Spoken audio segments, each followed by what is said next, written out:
हाँ जी जनाब, मैं तो इसको रोड टू चैंपियंस ट्रॉफी कह रहा हूँ। क्योंकि एक तरफ यार इंडिया और इंग्लैंड की वनडे सीरीज है, दूसरी तरफ ये पाकिस्तान की ट्राई सीरीज। और पाकिस्तान के लिए ऐतिहासिक लम्हा था, क्योंकि आप जानते हैं उन्होंने गजाफी स्टेडियम को भी रेनोवेट किया था, नए अंदाज में उसे गिरा के दोबारा बनाया। तो कल वहां पर ओपनिंग सेरेमनी हुई, आज पहला मैच हुआ ट्राई सीरीज का, और पाकिस्तान को पहले मैच में एक बड़ी शिकस्त का सामना करना पड़ा है। मतलब पाकिस्तान इस मैच को 78 रन से हारा है, 78 रन से। हालांकि एक स्टेज पर ऐसा लग रहा था कि फखर जमान, वो पुराने फखर जमान जो थे, अपने उसी अंदाज में लौट आए हैं। और आप जानते हैं कि फखर जमान और चैंपियंस ट्रॉफी का जो प्यार है, तो शायद फखर जमान जिनकी आज टीम में वापसी हुई, उन्होंने वो पारी खेली। लेकिन पाकिस्तान के लिए सवाल बहुत है। और आज ना इस मैच को आप दोनों नजर से देखें। आप अगर इंडिया में हैं, अगर आप पाकिस्तान में हैं, तो आप सिर्फ पाकिस्तान को मत देखिए, आई थिंक आप न्यूजीलैंड को भी देखें। क्योंकि आप जानते हैं ना कि इंडिया, पाकिस्तान, बांग्लादेश और न्यूजीलैंड एक ही ग्रुप में है। न्यूजीलैंड ऐसी टीम है यार, कभी भी हम उसे गिनते ही नहीं, है ना। अनफिल्टर्ड शो हुआ कल, मैंने और निखिल नाज ने भी कहा कि इस ग्रुप से इंडिया और पाकिस्तान दोनों टीमें आगे जाएंगी। उन्होंने भी वही कहा और हर कोई वही कहेगा, क्योंकि सेंटिमेंटल फेवरेट्स इंडिया और पाकिस्तान है। हम देखते हैं ना कि यार सब कॉन्टिनेंट है, इंडिया तो अच्छा खेल ही लेगा, पाकिस्तान ने अपने 2 मैचेस घर पे खेलने हैं, वो तो जीत ही जाएंगे। लेकिन आज ना पाकिस्तान के लिए एक वेकअप कॉल था। वेकअप कॉल इसलिए था बिकॉज पाकिस्तान तैयार होकर तो आया है, लेकिन क्या पाकिस्तान पूरी तरह तैयार होकर आया है? हो सकता है वो अपनी टीम में बदलाव करे, उनको करना पड़ेगा। न्यूजीलैंड ने आज, उसी न्यूजीलैंड ने जिन्होंने इंडिया को टेस्ट सीरीज में आके 3-0 हराया था कुछ महीने पहले, अब न्यूजीलैंड की टीम ने पहले बनाए 330 रन। ठीक है, आखिरी 6 ओवर में 98 रन, मतलब आखिरी 5 में 85 रन। ग्लेन फिलिप्स ने 7 छक्के मारे हैं। और आप देखें शाहिनशाह अफरीदी को जो पिटाई हुई है, 10 ओवर में 85 रन। नसीम शाह की पिटाई हुई है और पाकिस्तान की बॉलिंग एक्सपोज हुई। उनके पास एक ही स्पिनर है, अबरार, स्पेशलिस्ट स्पिनर। अब अबरार ने बॉल अच्छा डाला, उन्होंने एक आउट भी किया, लेकिन फिर सामने से अगर आप पार्ट टाइमर से बॉल डालेंगे, कुछ दिल तुम डाल दो, सलमान आगा तुम डाल दो, यार वो चलेगा नहीं। एंड आई थिंक पाकिस्तान के लिए एक और बहुत बड़ा झटका, अदर देन द रिजल्ट, वो है हारिस राउफ की साइड स्ट्रेन। अब कह रहे हैं कि जी वो स्ट्रेन है। अब जो भी आपको स्कैन के रिजल्ट्स आएंगे, वो टीयर है कि नहीं है, वो कम से कम ऐसा लग रहा है कि आप इस ट्राई सीरीज में नहीं दिखेंगे, क्योंकि वो बाद में बैटिंग करने भी नहीं आए। लेकिन क्या आप उनको चैंपियंस ट्रॉफी की टीम में रखेंगे? और अगेन पाकिस्तान तो ये कहते ही है ना कि शाहिनशाह अफरीदी, नसीम शाह, हारिस राउफ, ये 3 उनके ऐसे फास्ट बॉलर्स हैं जो विकेट टेकिंग फास्ट बॉलर्स हैं। उनमें से अगर हारिस राउफ अगर चैंपियंस ट्रॉफी नहीं खेल पाएंगे, तो आप अंदाजा लगा सकते हैं कि पाकिस्तान के लिए कितना बड़ा झटका होगा। खैर 330 तो आपने देख ही लिए थे, जिस तरह से उन्होंने खाए थे। उसके बाद फिर सवाल था कि पाकिस्तान कैसे बैटिंग करता है। लाहौर, गजाफी स्टेडियम, क्राउड आया हुआ है, 1.5 साल बाद पाकिस्तान में कोई वनडे मैच हो रहा है। इसी गजाफी स्टेडियम में इन्होंने चैंपियंस ट्रॉफी का मतलब इतने सारे मैचेस भी रखे हुए हैं, पूरा स्टेडियम। कल लेजर शो हुआ। लेकिन आज जो बैटिंग हुई, आई थिंक पाकिस्तान के जितने फैंस हैं वो बड़े डिसअपॉइंटेड होंगे। पहले तो डिसअपॉइंटेड होंगे अपनी बॉलिंग से, अपनी फील्डिंग से। बिकॉज आप चैंपियंस ट्रॉफी, मैं इसीलिए इसे रोड टू चैंपियंस ट्रॉफी कह रहा हूं यार। न्यूजीलैंड ने जो गेम खेली है, आप उनके तीनों खाने देखें, बैटिंग, बॉलिंग, फील्डिंग। और पाकिस्तान के तीनों खाने देखें आज आप, बैटिंग, बॉलिंग, फील्डिंग। मतलब न्यूजीलैंड ने हर बॉक्स को टिक किया है और पाकिस्तान ने हर बॉक्स के आगे जो रेड सिग्नल रखा है। बैटिंग फखर जमान आए, बाबर आजम के बारे में अब यार ये कहा जा रहा है कि वो ना बड़े रिलक्टेंट ओपनर हैं। यार मैं एक बात कहूं, वनडे क्रिकेट में अगर आपको ओपन करने को मिल रही है, मुझे लगता है ये अपॉर्चुनिटी है। बाबर ने नहीं कुछ बोला, लेकिन वहां पर मैं देखता हूं कि बहुत सी बहस होती है कि बेचारे बाबर को फंसा दिया गया, बेचारे बाबर को कहा जा रहा है कि प्लीज ओपन करो। अरे ओपन करना तो यार एक प्रिविलेज है। वनडे क्रिकेट में ओपन करने का मतलब है कि आप लंबी स्कोर अपने हिसाब से खेल सकते हो, पावर प्ले का फायदा उठा सकते हो। और उनके साथ फखर जमान है। अब ठीक है, फखर को इन्होंने कई महीने अपनी टीम से बाहर रखा था, but he is come back. और वो चूंकि मैच खेलकर आ रहे थे IL T20 दुबई में, तो वो फॉर्म में थे, वो मैच फिट थे।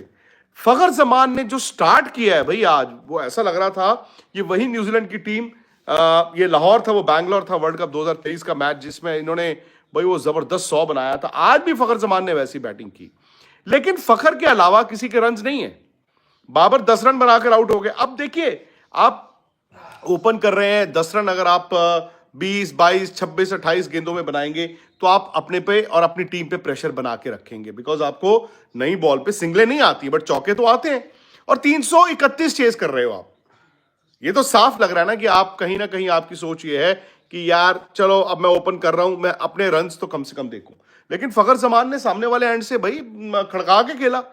लेकिन जैसे ही पहला विकेट गिरा, यानी कि बाबर, फिर उसके बाद कामरान गुलाम, उसके बाद ये गिर गए। उसके बाद रिजवान भी आउट हो गए। रिजवान एक जिम्मेदार प्लेयर है, मैंने देखा है उनको, वो भले T20 हो, भले वो वनडे क्रिकेट हो, गेम चलानी आती है। लेकिन आज चूंकि वो भी फंस गए, उसका फखर आउट हो गए, तो उसके बाद फिर फॉर्मेलिटीज थी। सलमान ने, तायब ने थोड़े बहुत रन बनाए, लेकिन वो रन थे, मतलब टीम में जुड़ने वाले और अपने जुड़ने वाले रन थे। वो जिताने वाले रन किसी भी स्टेज पर नहीं थे, बिकॉज आपका नेट रन रेट, जब आपने इनिंग शुरू की है, यार आजकल ना मॉडर्न डे क्रिकेट में 331 चेज होते हैं। और अच्छी बैटिंग विकेट थी। शाम को लाहौर में ओस भी गिरी होगी और आउटफील्ड भी तेज था, तो आप 331 के लिए जाते। वो सिर्फ एक स्टेज पर ऐसा लगा पाकिस्तान 331 के लिए गया है, जब फखर जमान बैटिंग कर रहे थे और जिस अंदाज में वो बैटिंग कर रहे थे। उसके बाद लगा ही नहीं कि पाकिस्तान के बल्लेबाज जीत के लिए जा रहे हैं। खैर, कभी कभी होता भी है। लेकिन एक बात, जैसे मैंने कहा ना, अब आप चैंपियंस ट्रॉफी के लिहाज से देखें, न्यूजीलैंड की टीम को भाई अंडर एस्टिमेट नहीं करना। इंडिया में तो मुझे नहीं लगता कि आप न्यूजीलैंड की टीम को अंडर एस्टिमेट कर सकते, बिकॉज वो समहाउ और दी अदर ना इंडिया की बोगी टीम है, मतलब इंडिया को परेशान करती है आईसीसी टूर्नामेंट्स में। हालांकि आई रिमेंबर इंडिया ने 23 वर्ल्ड कप में इनको हराया 2 बार, तो उसके बाद अब थोड़ा सा हौसला होता है। बट मैं न्यूजीलैंड की टीम को अंडर एस्टिमेट नहीं करूंगा। उन्होंने, दे हैव प्लेड, दे कहते ना, punched above their weight. New Zealand ने और पाकिस्तान में फर्क क्या था? होस्ट है पाकिस्तान। पाकिस्तान एक स्पेशलिस्ट स्पिनर के साथ खेला है, अबरार के साथ। न्यूजीलैंड ने 4 स्पिनरों से बॉल डलवाया है। मिचेल सैंटनर, भाई मैं तो इंडिया में बैठ के हमेशा कहता हूं, the most dangerous spinner white ball cricket में। उन्होंने आज भी वही किया। वो पेस को वेरी करते रहे, उनका आर्म बॉल जो अंदर आता है, उन्होंने मतलब धागे खोल दिए बल्लेबाजों के। 3 आउट किए उन्होंने। अच्छा, उसके अलावा देखिए, उन्होंने ब्रेसवेल से बॉल डलवाया। ब्रेसवेल ने भी बड़ा जबरदस्त बॉल डाला यार। ग्लेन फिलिप्स ने आके बॉल डाल दिया। रचिन रविंद्र ने आके बॉल डाला। रचिन रविंद्र ने बहुत ज्यादा बॉल तो नहीं डाला, और अनफॉर्चुनेटली उनकी सीधा एक कैच आया। अब वो समझ नहीं आया बॉस, वो एक कंट्रोवर्सी हो सकती है, विवाद हो सकता है, आई डोंट नो, क्योंकि एक हिट थी और वो मिड विकेट पे फील्डिंग कर रहे थे। कैच था, मतलब न्यूजीलैंड के स्टैंडर्ड से बड़ा ही सीधा साधा कैच था। तो जैसे ही वो बॉल के अंदर आए, तो ऐसा लगा जैसे बॉल गुम गई, वो बॉल को साइट नहीं कर पाए और सीधे उनके आंख पर गेंद लगी है। उनके यहां से कटा है, हालांकि ब्रॉडकास्टर ने उसके बाद दिखाया नहीं, वो सिर्फ क्राउड को दिखाता रहा। वो जब बाद में दिखाया कि जी वो बाहर जा रहे थे। और अगर कट है तो फिर ये भी नहीं पता कि रचिन रविंद्रा को कितने दिन लगेंगे फिट होने के लिए। तो एक पाकिस्तान की टीम में आरिस राउफ की अगर वो साइड स्ट्रेन खिंच गया है, तो भाई वो स्ट्रेन जो है उनको पता नहीं अब चैंपियंस ट्रॉफी के लिए कितनी जल्दी वो फिट हो पाएंगे। और दूसरा, रचिन रविंद्रा को भी आज जो गेंद लगा है यहां पर फट गया है, खून उनका भी निकला था, हो सकता है स्टिचेस वगैरह लगाने पड़े, तो उनका भी पता नहीं, अब वो ट्राई सीरीज या उसके बाद सीधा चैंपियंस ट्रॉफी में नजर आएंगे। बट न्यूजीलैंड का मैं क्या कह रहा था कि उन्होंने ना जाल स्पिनर्स से बुना है। हाँ, ट्रेंट बोल्ट नहीं है, टिम साउदी नहीं है, उनके दोनों तजुर्बेकार swing bowlers, plus Lockie Ferguson injured है, वो भी नहीं खेले। तो लॉकी अगर वापस आते, मैट हेनरी ने बड़ा अच्छा बॉल डाला। बट न्यूजीलैंड की जो मुझे एक कमी दिखी वो यही दिखी कि मैट हेनरी के अलावा बाकी तेज गेंदबाज उतने पेनिट्रेटिव नहीं थे। लेकिन उन्होंने स्पिनरों से जो बॉल डलवाया है, भाई ऐसा लग रहा था कि होम टीम जो है न्यूजीलैंड की है। सो न्यूजीलैंड, ये लेसन मिलता है हम सबको कि नहीं, उसको अंडर एस्टिमेट नहीं करना है। और पाकिस्तान को भी अपनी गेम को देखना होगा। क्या पाकिस्तान वाकई, मतलब 331 अगर चैंपियंस ट्रॉफी में कोई टीम सामने बनाएगी उनके, तो क्या वो 331 के लिए नहीं जाएंगे? क्या वो फखर जमान पे इतना डिपेंडेंट होंगे? हालिया जो इन्होंने वनडे क्रिकेट खेली थी, इनके पास एक बहुत अच्छा यंगस्टर आया था, सैम अयूब।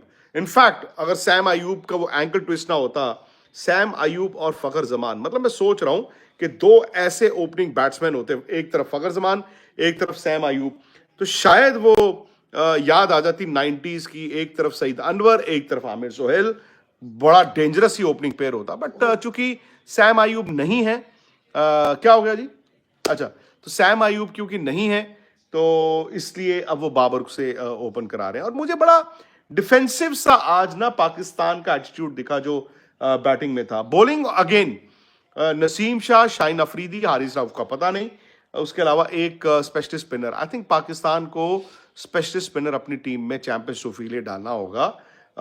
वो जो थोड़े से ऐसे ऑलराउंडर्स के साथ जा रहे हैं, आई डोंट नो वो बड़ा मैच जिताने वाला उनमें मादा है कि नहीं है। अबरार हैं, अबरार के अलावा कोई स्पिनर नहीं है। न्यूजीलैंड ने आगे 4 स्पिनर से बॉल डलवा के मैच निकाल दिया। 78 रन से न्यूजीलैंड इस मैच को जीता है। हालांकि एक स्टेज पर अगर मेरा मानना फखर जमान खेल गए होते तो शायद वो थोड़ा और करीब ले जाते, बट फखर के आउट होने के बाद फिर पाकिस्तान सिर्फ रन बनाए हैं उन्होंने कि किसी तरह से 50 ओवर तक जाया जाए। तो ये सूरत हाल है जी। बाकी इतना जरूर है कि गजाफी स्टेडियम जो लाहौर का दिख रहा है, और चूंकि जो मियाद थी, जो डेडलाइंस थी, उसके बड़ा लेट बना, बट दिख अच्छा रहा है। मतलब जो गजाफी स्टेडियम मैंने भी देखा है और जो लोग वहां पर तमाशाई बैठ के भी देखा हो, जिन्होंने यहाँ टीवी पे देखा हो, वो जो कैनपीज थी वो नहीं है। हालांकि वो एक पुरानी लुक देते थे, अच्छी लुक देता था, लेकिन अब इन्होंने क्या किया है कि कैनपीज अभी नहीं है। तो स्टेडियम की जो आपके चारों तरफ जो स्पेक्टेटर्स बैठते हैं, उस सीढ़ियों को बड़ा अलाइनमेंट अच्छा कर दिया, अच्छा लग रहा है। इनफैक्ट शाम को अच्छा लग रहा था, ग्राउंड अच्छा लग रहा है। अब जो मैंने तस्वीरें देखी हैं, ड्रेसिंग रूम वगैरह अच्छे हैं, दोनों टीमों के लिए फैसिलिटीज अच्छी हैं। लाइट्स का मुझे नहीं पता, क्योंकि रचिन रविंद्रा को जो गेंद आकर लगी है, कमेंटेटर भी कह रहे थे कहीं ऐसा तो नहीं है कि लाइट में वो उनको गेंद साइड ना हुआ हो। उसके बाद भी मैंने 1-2 बार देखा है न्यूजीलैंड के जो फील्डर्स थे अंडर लाइट्स, स्पेशली जो पैरेलल जो बॉल आ रही थी, वो उनको थोड़ी सी दिक्कत आ रही थी। That is the only thing. हालांकि स्टेडियम अच्छे लग रहे हैं। अब कराची में और रावलपिंडी में स्टेडियम्स का क्या हाल है, जैसे जैसे वहां पे मैचेस होंगे तो उसका भी पता चलेगा। बट ये एक रिलीफ की बात है, बिकॉज मतलब जब भी हुआ हो चैंपियंस ट्रॉफी से पहले है, प्लस इस ट्राई सीरीज में आपकी कंडीशंस टेस्ट होती हैं, क्योंकि यार पिच भले ही उन्होंने उसको रीले ना किया हो, लेकिन बहुत देर वहां पर क्रिकेट भी शायद नहीं हुई होगी, तो इट इज इंपॉर्टेंट कि वहां पे क्रिकेट होती रहे। वाइटिश विकेट था, जो टिपिकल लाहौर विकेट होता है, रन ही रन। इसी तरह का विकेट आपको तकरीबन रावलपिंडी में दिखता है। हालांकि कराची का विकेट कलर के हिसाब से आप देखें थोड़ा सा डिफरेंट हो जाता है। तो ये है जी पाकिस्तान में क्रिकेट की डे 1 रिपोर्ट, बिकॉज वहां की कंडीशंस चैंपियंस ट्रॉफी के लिहाज से आपको देखनी होंगी। इवन तो इंडिया वहां नहीं जा रहा, लेकिन चैंपियंस ट्रॉफी के ज्यादा मैचेस वहां पे हैं, और इंडिया के अलावा बाकी टीमें भी इस चैंपियंस ट्रॉफी में खेल रही हैं।